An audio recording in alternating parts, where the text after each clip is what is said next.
नमस्कार साथियों, इस वीडियो में आप भारत के राष्ट्रीय प्रतीकों के बारे में पढ़ेंगे। संपूर्ण जानकारी के लिए इस वीडियो को लास्ट तक देखें। आपके लिए वीडियो बहुत ही उपयोगी है। मुझे उम्मीद है कि ये वीडियो पूरा देखने के बाद आपको ज़रूर कुछ ना कुछ हासिल ज़रूर होगा। मेरी आपसे उम्मीद है, यदि आप चैनल पर नए हैं तो प्लीज़ चैनल को सब्सक्राइब कर दें। बिना समय व्यतीत करे चलिए हम आगे चलते हैं। सबसे पहले हमारा राष्ट्रीय ध्वज। तो भारत का राष्ट्रीय ध्वज है तिरंगा झंडा। तिरंगे झंडे में 3 रंग होते हैं जो कि हम सब जानते हैं। सबसे ऊपर केसरिया रंग होता है, बीच में सफ़ेद होता है और सबसे नीचे हरा रंग होता है। सफ़ेद रंग के बीच में नीले रंग का चक्र होता है जिसमें 24 तिल्लियाँ होती हैं और प्रत्येक तिल्लियों के बीच 15 डिग्री का कोण बना हुआ होता है। राष्ट्रीय ध्वज की लंबाई और चौड़ाई के अनुपात की यदि बात करें तो उनका अनुपात होता है 3:2। लंबाई का अनुपात होता है 3 और चौड़ाई का अनुपात होता है 2। राष्ट्रीय ध्वज की जननी किसे कहा गया है? तो ये है मैडम भीकाजी कामा को। तिरंगे झंडे का केसरिया जो रंग होता है वो त्याग और बलिदान का प्रतीक होता है। सफ़ेद रंग जो है वो राष्ट्रीय शांति और पवित्रता का प्रतीक होता है। हरा रंग हरियाली और समृद्धि का प्रतीक होता है। 22 जुलाई 1947 को भारतीय संविधान सभा की बैठक में तिरंगे झंडे को अपनाया गया था। राष्ट्रीय ध्वज पर गठित तदर्थ समिति के अध्यक्ष थे डॉक्टर राजेंद्र प्रसाद। मैडम भीकाजी कामा ने सबसे पहले वंदे मातरम अंकित तिरंगा झंडा जो है वो अंतर्राष्ट्रीय कांग्रेस में फहराया था। यहाँ प्रश्न पूछा जा सकता है कि कब अपनाया गया तिरंगे झंडे को? तो 22 जुलाई 1947 को संविधान सभा की बैठक में तिरंगे झंडे को अपनाया गया था। और इस झंडे पर जो समिति बनी थी उस समिति के अध्यक्ष थे डॉक्टर राजेंद्र प्रसाद। और मैडम भीकाजी कामा को झंडे की जननी कहा गया है क्योंकि इन्होंने सबसे पहले अंतर्राष्ट्रीय स्तर पर झंडे को फहराया था। अब बात करते हैं आगे कि ये जो तिरंगा झंडा है ये हर आम भारतीय इसको अपने घरों पर भी फहरा सकता है, कहीं पर भी फहरा सकता है। यह अनुमति मिली है 26 जनवरी 2002 को और ये नवीन जिंदल की याचिका पर हमको मिली है। रात में भी झंडा फहरा सकते हैं, यह अनुमति मिली है 23 दिसंबर 2009 को। लेकिन जहाँ झंडा फहराया जाए वहाँ रोशनी की संपूर्ण व्यवस्था होनी चाहिए।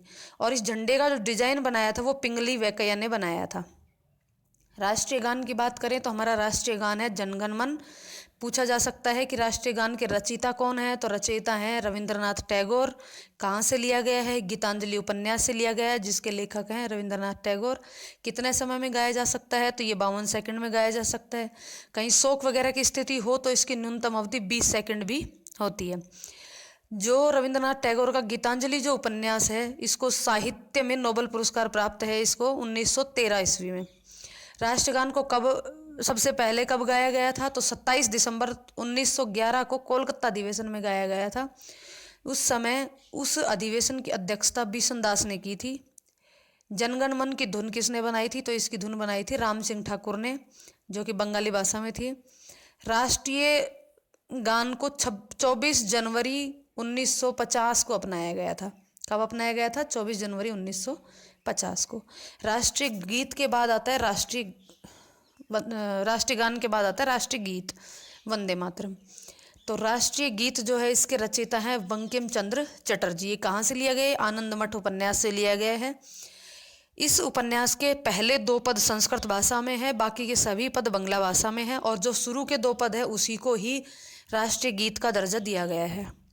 इसकी धुन तैयार करी थी एक राजस्थानी व्यक्ति थे जमाल सेन। इन्होंने इसकी धुन तैयार करी थी। सबसे पहले 1896 में कोलकाता अधिवेशन में इसको गाया गया था। इसको गाने जो राष्ट्रीय गीत है उसको गाने का जो समय है वो 65 सेकंड है, जबकि राष्ट्रीय गान का 52 सेकंड था।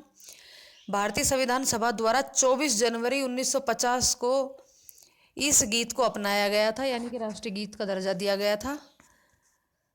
पहली बार अरविंदो घोष ने इस गीत का अंग्रेजी में अनुवाद किया था तथा आरिफ मोहम्मद खान ने उर्दू में अनुवाद किया था। आगे चलते हैं। राष्ट्रीय चिन्ह है अशोक स्तंभ। अशोक स्तंभ को 26 जनवरी 1950 को राष्ट्रीय चिन्ह घोषित किया गया। इस पर 4 सिंह, 1 घोड़ा, 1 हाथी और 1 सांड बना हुआ है। हर पशु के बीच एक धर्म चक्र बना हुआ है। इसके नीचे गोलाकार आधार है जो कि खिले हुए उल्टे कमल के फूल की तरह लटका हुआ है। इस पर देवनागरी लिपि में सत्यमेव जयते लिखा गया है और ये जो सत्यमेव जयते है ये मुंडकोपनिषद से लिया गया है। तो प्रश्न पूछा जा सकता है कि राष्ट्रीय चिन्ह कब घोषित किया गया, तो 26 जनवरी 1950 को। आगे चलते हैं। राष्ट्रीय पक्षी मोर। मोर को 26 जनवरी 1963 को राष्ट्रीय पक्षी का दर्जा दिया गया था। मोर का वैज्ञानिक नाम जो है वो है पाओ क्रिस्टेटस। तो इसको याद रखने की जो ट्रिक है तो वो सिंपल सी है, मोर के पाँव का स्टेटस सही नहीं है। पाओ, मोर के पाव से पाओ, मोर से मोर याद रह जाएगा, स्टेटस से क्रिस्टेटस, का स्टेटस यानी क्रिस्टेटस। तो ये थी इसकी ट्रिक। तो चलिए आगे चलते हैं। राष्ट्रीय पशु बाघ को 18 नवंबर 1972 में भारत का राष्ट्रीय पशु चुना गया। इसका वैज्ञानिक नाम है पैंथेरा टाइग्रेस लियंस। ध्यान रहे, पैंथर, टाइगर, लॉयंस तीनों से ही मिलकर के बन गया। सिंपल सा है, पैंथर, टाइगर, लॉयंस, याद रख लेना। 1972 से पहले भारत का जो राष्ट्रीय पशु था वो शेर हुआ करता था। सबसे ज़्यादा बाघ जो है वो मध्य प्रदेश में है। मध्य प्रदेश को बाघों का घर कहा जाता है। अगर हम राजस्थान की बात करें तो रणथंभौर को बाघों का घर कहा जाता है। राजस्थान में 3 रिजर्व हैं, बाघ रिजर्व है, टाइगर रिजर्व हैं। पहला है रणथंभौर सवाई माधोपुर, दूसरा है सरिस्का अलवर और तीसरा है मुकुंदरा टाइगर रिजर्व कोटा। चौथा बनने की तैयारी है। 3 रिजर्व ध्यान रखने हैं राजस्थान के, रणथंभौर, सरिस्का और मुकुंदरा। भारत में 17 राज्यों में 49 बाघ रिजर्व केंद्र हैं। 17 राज्यों में 49। राजस्थान में 3 तो हैं, चौथा टाइगर रिजर्व बनाने की कवायद चल रही है।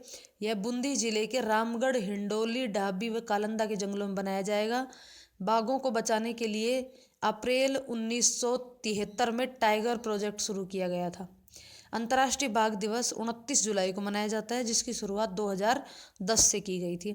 टाइगर मैन के रूप में कैलाश साखला को जाना जाता है। इनकी जो पुस्तकें थी वो थी the returns of tiger, the tiger, Tigerland, story of Indian tiger, bird sanctuary of Bharatpur, wild beauty national park और गार्डन ऑफ गोड्स। ये इनकी कैलाश साखला की पुस्तकें थी। कैमल मैन के रूप में अशोक टांक को जाना जाता है, ये भी ध्यान रखना। आगे चलते हैं। राष्ट्रीय विरासत पशु के रूप में एशियाई हाथियों को दर्जा दिया गया था अक्टूबर 2010 में। हाथी दांत की चूड़ियाँ जो है वो जोधपुर और जयपुर की प्रसिद्ध है। हाथी दांत की चूड़ियों पर चित्रकारी, हाथी दांत पर चित्रकारी करने वाले जो कलाकार हैं उनका नाम है मूलचंद, और वो जिस शैली में चित्रकारी करते हैं उस शैली का नाम है अलवर शैली। तो ध्यान रहे, हाथी दांत पर चित्र बनाने वाले कलाकार का नाम मूलचंद है और हाथी दांत की चूड़ियाँ जयपुर और जोधपुर की फेमस है। आगे चलते हैं। राष्ट्रीय वृक्ष। तो राष्ट्रीय वृक्ष हमारा बरगद को वट वृक्ष भी कहते हैं। बरगद को 1950 में राष्ट्रीय वृक्ष का दर्जा दिया गया था। यह एकता का प्रतीक माना जाता है। इसकी जो जड़ें लटकती है बहुत सारी, उनको एकता का प्रतीक माना जाता है। इसका वैज्ञानिक नाम है फाइकस बेंगालेसिस। इसको याद रखने की ट्रिक है, ऐसा फेंको कि बरगद की बगल से जाए। ऐसा फेंको कि बरगद की बगल से जाए। इसको कल्प वृक्ष भी कहते हैं। कल्प वृक्ष का मतलब होता है इच्छा पूरी करने वाला वृक्ष। चलिए आगे चलते हैं। राष्ट्रीय फूल। तो सिंपल सा हम सबको पता है, राष्ट्रीय फूल कमल है। कमल का वैज्ञानिक जो नाम है वो है निलुम्बो न्यूसीफेरा गेटर्न है। निलुम्बो न्यूसीफेरा गेटर्न। इसको याद रखने की सिंपल सी ट्रिक है, नील अम्बू न्यू ही सपेरा गिण। नील अम्बू न्यू ही सपेरा गिण। नील अम्बू यानी कमल, नील का अम्बू का मतलब होता है जल। राष्ट्रीय खेल है हमारा हॉकी। हमारा राष्ट्रीय खेल क्या है? हॉकी है। 1928 से 1956 तक हॉकी का स्वर्ण काल था। मतलब कि उस समय बहुत सारे स्वर्ण पदक जीते थे। भारत ने ओलंपिक में 6 स्वर्ण पदक जीते थे। उस हॉकी का जादूगर किसे कहते हैं? तो मेजर ध्यानचंद को हॉकी का जादूगर कहते हैं। और इन्हीं के जन्मदिन के दिन खेल दिवस मनाया जाता है 29 अगस्त को। आगे चलते हैं। राष्ट्रीय फल, तो हमारा राष्ट्रीय फल है आम। आम हमारा राष्ट्रीय फल है। मुगल बादशाह ने बिहार के दरभंगा में 1 लाख से भी अधिक आम के पौधे लगवाए थे, इसलिए इसे लाख की बाग के नाम से भी जाना जाता है। और आम के पेड़ का जो वैज्ञानिक नाम है वो है मेंजीफेरा इंडिका। Mangifera indica. इसको याद रखने की ट्रिक जो है वो है मज़ेदार। मेंजीफेरा मज़ेदार फल आम है, इंडिका यानी इंडिया का। मज़ेदार फल आम है इंडिया का। आगे चलते हैं। राष्ट्रीय पिता। राष्ट्रीय पिता किसको कहा गया है? महात्मा गांधी को राष्ट्रीय पिता कहा गया है। गांधी जी को राष्ट्रीय पिता की उपाधि किसने दी? सुभाष चंद्र बोस ने। कहाँ से दी? सिंगापुर स्टेशन, रेडियो स्टेशन से संदेश प्रसारित करते हुए दी थी। फिर बात आती है महात्मा गांधी को महात्मा की उपाधि किसने दी? तो ये दी थी गुरु रविंद्रनाथ टैगोर ने। और बापू की उपाधि किसने दी थी? बापू भी कहते हैं तो पंडित जवाहरलाल नेहरू ने बापू की उपाधि दी थी। मुजीब उर रहमान ने जादूगर की उपाधि दी थी। एनी बेसेंट ने गांधी को राजनीतिक बच्चा की उपाधि दी थी। लॉर्ड माउंटबेटन ने गांधी जी को 1 मैन बाउंड्री फोर्स कहा था। ब्रिटेन के पूर्व प्रधानमंत्री विंस्टन चर्चिल ने गांधी जी को अर्धनग्न फकीर के नाम से पुकारा था। सरोजनी नायडू गांधी जी को मिक्की माउस बुलाती थी। और खान अब्दुल गफ्फार खान गांधी जी को मलंग बाबा के नाम से भी जाने जाते थे, पुकारते थे। आगे राष्ट्रीय मुद्रा। तो हमारी राष्ट्रीय मुद्रा है वो है भारतीय रुपया। भारतीय रुपये का जो चिन्ह है वो रैक का बीच में से कट लगे हुए इस तरीके से जो आपको दिख ही रहा होगा, ये चिन्ह है। ये किस तरीके से लिया गया? देवनागरी लिपि से तो रे लिया और रोमन लिपि से आर लिया और दोनों को मिला करके बना दिया। और इसका डिज़ाइन जो किया था वो डी उदय कुमार ने डिज़ाइन किया था। इसको कब लागू किया था? 15 जुलाई 2010 को इसको अपनाया गया था। 8 जुलाई 2011 को भारत में इस चिन्ह लगे हुए सिक्के चलाए थे। अब आती राष्ट्रीय नदी गंगा नदी। गंगा नदी को 2008 में राष्ट्रीय नदी घोषित किया था। इसका उद्गम स्थल हिमालय की गंगोत्री हिमनद से है। इसकी जो लंबाई है वो इसकी लंबाई कहीं 2525 किलोमीटर और कहीं 2510 किलोमीटर मिलती है। गंगा नदी पर प्रधानमंत्री नरेंद्र मोदी ने नमामि गंगे प्रोजेक्ट 2014 में चलाया। गंगा एक्शन प्लान 1985 में शुरू किया गया और गंगा परिषद मिशन 2016 में। यहाँ ये इम्पोर्टेंट बनता है कि नमामि गंगे प्रोजेक्ट कब शुरू किया गया? 2014 में गांधी जी द्वारा। ठीक है, तो ये याद रखना। आगे चलते हैं। राष्ट्रीय जलीय जीव। तो राष्ट्रीय जलीय जीव है गंगीय डॉल्फिन।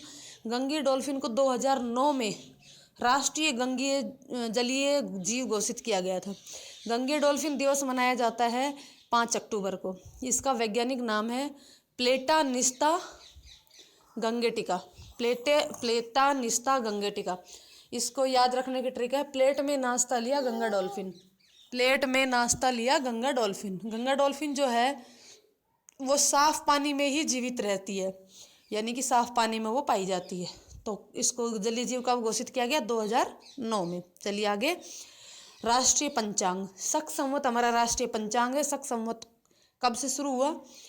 22 मार्च 1957 को शुरू किया गया था, अपनाया गया था। मेघनाथ साहा आयोग की सिफारिश पर पंडित जवाहरलाल नेहरू ने शक संवत की स्थापना की थी। पंडित जवाहरलाल नेहरू के समय में कनिष्क ने इसकी स्थापना की थी। राष्ट्रीय पुरस्कार। तो राष्ट्रीय पुरस्कार है भारत रत्न पुरस्कार। भारत रत्न पुरस्कार की शुरुआत 2 जनवरी 1954 को भारत के प्रथम राष्ट्रपति डॉक्टर राजेंद्र प्रसाद द्वारा की गई थी। राष्ट्रीय जो पुरस्कार है ये किस किस क्षेत्र में मिलता है? कला, साहित्य, विज्ञान, सार्वजनिक सेवा व खेल के क्षेत्र में दिया जाता है। लेकिन अब ऐसा नहीं है। अब 2011 के बाद इसको किसी भी क्षेत्र में सर्वश्रेष्ठ कार्य के लिए दिया जाता है। प्रारंभ में जब शुरुआत हुई थी उस समय ये जो पुरस्कार है वो जीवित व्यक्तियों को ही दिया जाता था, मरणोपरांत नहीं दिया जाता था। 1955 के बाद 14 व्यक्तियों को मरणोपरांत यह पुरस्कार प्रदान किया गया। सबसे पहले लाल बहादुर शास्त्री को मरणोपरांत यह पुरस्कार दिया गया। पीपल के पत्ते पर सूर्य की प्लेटिनम छवि के साथ देवनागरी लिपि में भारत रत्न गुदा हुआ होता है। अब तक 48 व्यक्तियों को यह पुरस्कार दिया जा चुका है। वर्ष में अधिकतम 3 व्यक्तियों को पुरस्कार दिया जाता है। सबसे पहले सर्वपल्ली राधाकृष्णन, श्री राम गोपालाचारी, सीवी रमन को यह पुरस्कार मिला। अंतिम सबसे अंत में 2019 में प्रणब मुखर्जी, नानाजी देशमुख और भूपेन हजारे, यहाँ नानाजी देशमुख और भूपेन हजारे दोनों को मरणोपरांत मिला था। खेल के क्षेत्र में केवल सचिन तेंदुलकर को यह पुरस्कार मिला और यही एक ऐसे व्यक्ति थे जो सबसे कम उम्र के पुरस्कार पाने वाले व्यक्ति थे। 2 गैर भारतीयों को भारत रत्न पुरस्कार दिया जा चुका है, जिसमें पहले हैं खान अब्दुल गफ्फार खान 1987 और नेशनल मंडेला 1990। यह जरूरी नहीं है कि यह पुरस्कार हर साल दिया जाए। यहाँ पर डॉक्टर राजेंद्र प्रसाद को यह पुरस्कार दिया गया था मरणोपरांत, लेकिन उनकी जो मृत्यु थी वो विवादास्पद होने के कारण सरकार ने पुरस्कार को वापस ले लिया था। यह एक मात्र उदाहरण था जिसमें पुरस्कार वापस लिया गया था। आगे चलते हैं। राष्ट्रीय पोशाक। राष्ट्रीय पोशाक जोधपुरी कोट। प्रत्येक राष्ट्रीय समारोह में पूर्व राष्ट्रपति और राष्ट्रपति जोधपुरी कोट पहनकर ही आते हैं, इसलिए अघोषित तौर पर जोधपुरी कोट को राष्ट्रीय पोशाक माना गया है। इसकी घोषणा कहीं भी नहीं है, यानी कि इसके कहीं भी उल्लेख नहीं है। राष्ट्रीय स्मारक है लाल किला, जो कि दिल्ली में स्थित है, इसे शाहजहां ने बनवाया था। राष्ट्रीय लिपि है हमारी देवनागरी लिपि। राष्ट्रीय वाक्य है सत्यमेव जयते। राष्ट्रीयता है हमारी भारतीय। राष्ट्रीय नारा है सर्वमेव जयते। राष्ट्रीय विदेश नीति है गुटनिरपेक्ष नीति। राष्ट्रीय सूचना पत्र है श्वेत पत्र। और राष्ट्रीय पर्व है 26 जनवरी, 15 अगस्त और 2 अक्टूबर। 2 अक्टूबर गांधी जयंती को भी राष्ट्रीय पर्व घोषित किया गया है। उम्मीद है आपको वीडियो पसंद आई होगी। यदि वीडियो पसंद आई हो तो लाइक शेयर जरूर करें, कमेंट करके बताएं वीडियो